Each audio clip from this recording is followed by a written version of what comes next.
It's like a religion, an overwhelming decision to check out these anime manga reviews fresh out the kitchen. Brought by Supreme Guru, sit back, relax and listen and join in on the discussion. I ain't Supreme Guru for nothing. I am anime, you know you can't click away or get away from the urge of talking manga and anime. So pay close attention when I say that Guru is in the here and now and here to stay. What's up, people? It's the Guru. Welcome to the channel. We'll give it to you real, raw, and uncut. Today's chapter, saw the heading. Let's get into it. Man, Bleach, once again, KUBO is the man. Like I said, KUBO is going in. He's going in too hard, man. Right now, to me, he's raping the big three as far as story-wise and artwork. The artwork in this is incredible, man. I'm serious. It's on par with Berserk. Anything you can put out there, man. This artwork is that damn good. Especially the last couple of panels. I don't know, he's just been killing it, man. The artwork has been excellent, top notch. The detailing that he's put into these chapters, and this, you just think like, damn, this is in black and white, man. And I don't know, man. Like right now with Yamamoto's Bankai release, the way he's got Yamamoto looking and everything, and it's crazy. It's crazy, ridiculous. But let's get into the review. I love this chapter. Once again, it was great, solid. We see my man Yamamoto attacks BACH and his subordinate, and the subordinate is kind of observing everything. He's like, this is too hot to be real flames. You know, he can't believe this because the whole Soul Society is drying up. It's about to catch on fire. And he's Yamamoto's like, yo, he even said it like, I gotta hurry up and finish this off because I'm gonna end up destroying the Soul Society. He's gonna burn everything up, man. This guy is that powerful. Everything is just drying up in the Soul Society, burning up, man. So he goes to BACH. I mean, he has no fear of BACH, but BACH is looking kind of worried, like, you know, what's the deal with this dude? So at first I thought that Yamamoto couldn't move the way they had it drawn, because BACH was like way away from him. I know he's like standing his distance, and so he's standing his distance. So the guys, his little subordinates, observing him, was like, you know, well, this is real flames. It's not really flames. This is Reishi's that's like burning, like his aura is like burning around him, but this is what's actually causing all this heat. So this guy's got like sun temperature flames burning around his body. Then on top of that, his sword, his Zanpakuto, whatever the tip touches, it automatically incinerates. Whatever touches his body automatically incinerates. This guy, he got like a perfect offense and a perfect defense right now, man. So man, BACH, he said, you know, so he's talking, you know, he's talking a whole bunch of shit to BACH, like you don't have your sword, what you gonna do? BACH fires an arrow at him, man, and like, this ain't nothing to Yamamoto, because, you know, BACH's like, well, you know, I'm a Quincy, you know, we got more abilities besides that. Fires an arrow at him, man, and like, man, Yamamoto didn't even flinch, man, like, yo, is that it? Made this gigantic explosion. So Yamamoto charges in at him, and BACH is retreat the whole time because he know how deadly, he realized how deadly Yamamoto's Bankai is right now. So he's kind of retreating back, getting away from him, and he creates this barrier, right? Like looks kind of like what my man I can't think of his name, Ichio's friend, the Quincy friend. I can't think of his name right now. Y'all know I'm bad with names, but creates. And he said whatever goes inside of us is like a defensive and an offensive, I guess, trap or whatever, a barrier, is going to be destroyed. Yamamoto's in the middle of it. In the exact middle of it, like, with no fear, like, so what? Then he puts his sword to the ground. It says, I got what he says, but he releases the South version. I knew it had to be 4 versions because they had an East and a West. I was predicting that we'd have a North and a South. So I was hoping that they would, because I want to see what all this guy can do. So he says South, and he releases the South portion of his Zanpakuto.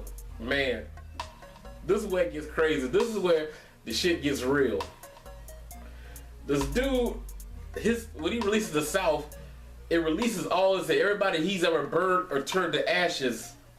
Any opponent, anybody that's been destroyed by his Zanpakuto comes from the ashes back to life. They get reanimated and attack his opponents.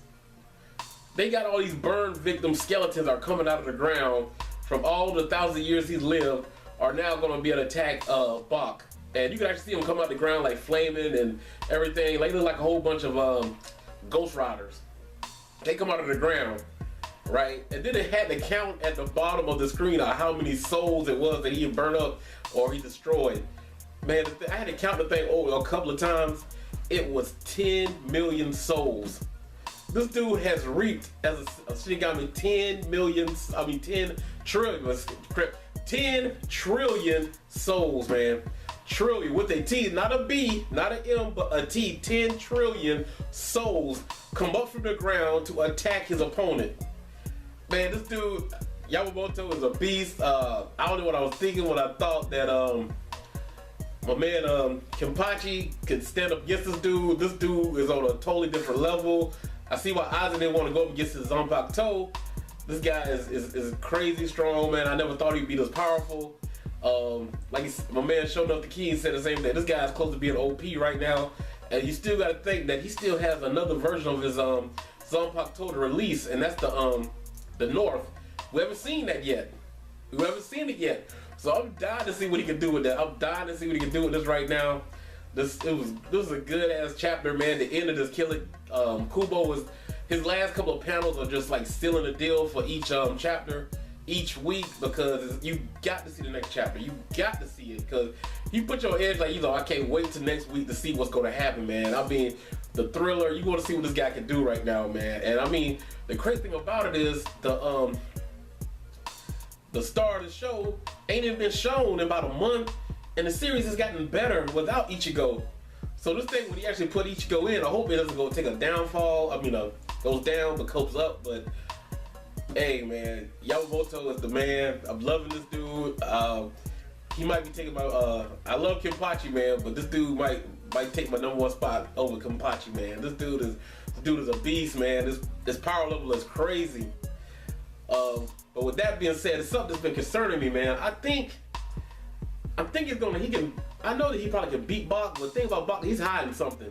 He's hiding something, man, and everybody's trying to wonder what he's gonna pull something tricky out of, because really nobody's really been that injured in this fight yet. I know it just started, but nobody's really gotten hurt, landing any really significant, decisive wound or anything. And that's what's troubling me, man. With all this power release, he still isn't really doing anything to BACH. The only thing he did was destroy his sword, and he cut his arm. But he cut his arm before he even released his Zanpakuto. So I mean, released his Bankai. So I was wondering, like, what does BACH got something up his sleeve, man? I know he do. Like I said, we haven't even seen his. I hope he might have a holy form like Kirge did. We haven't seen that yet, so that might be his trump card, or that little subordinate, little nerdy dude, man. I got a theory. I don't know how it's gonna come. I don't know if it's gonna happen or not, but either they're gonna retreat or BACH's gonna get killed. Because BACH's definitely not the, I can see it now, BACH's not the main villain. He can't be. But one thing about that is because if he was the main villain, why would he be already in the midst of everything? He's already attacked the Soul Society. He's showing his hand too soon, so I really don't think he's the, I'm positive that he can't be the main villain. He can't be. It's gotta be somebody over him. And the thing is, I'm thinking that little subordinate dude, there's something about that guy. I think he might be the boss. And he just using BACH like as the distraction, because you notice the whole time he's not panicking or anything, but he's like analyzing and watching everything. He reminds me like of Aizen. He's a thinking man. He's a thinking man, and I'm sitting there watching. He's not running or anything. He's not dying. He's just observing every little thing. And with all this heat and all this racial getting passed around, he hasn't been he hasn't ran away. He hasn't been injured at all. So there's something about that dude, man. I'm serious. There's something about that guy, man. I think he might be over BACH, and he's using BACH as like a decoy. But something about him, I think he's gonna be one to turn the tide. Maybe he's the one that might defeat Yamamoto, or he is the head guy. But there's something about that dude, man. We're gonna find out about it. Like I said, if I had to rate this chapter, man, I have to give it, out of a scale of 1 to 10, I give it a 9.5. Easy was good. Only thing I didn't like about this chapter, I wish it was longer. That's it. The pacing was good. We learned information. We saw another side of his Bankai. And every week, this guy wants you, leave you wanting more. You got that more. You got to see what this guy's gonna do. So, once again, Bleach. It was a great chapter this week. Tell me what y'all think. Comment, rate, subscribe. You know the deal. Holla at your boy, Mr. Guru. I'll see y'all fellas later. Peace.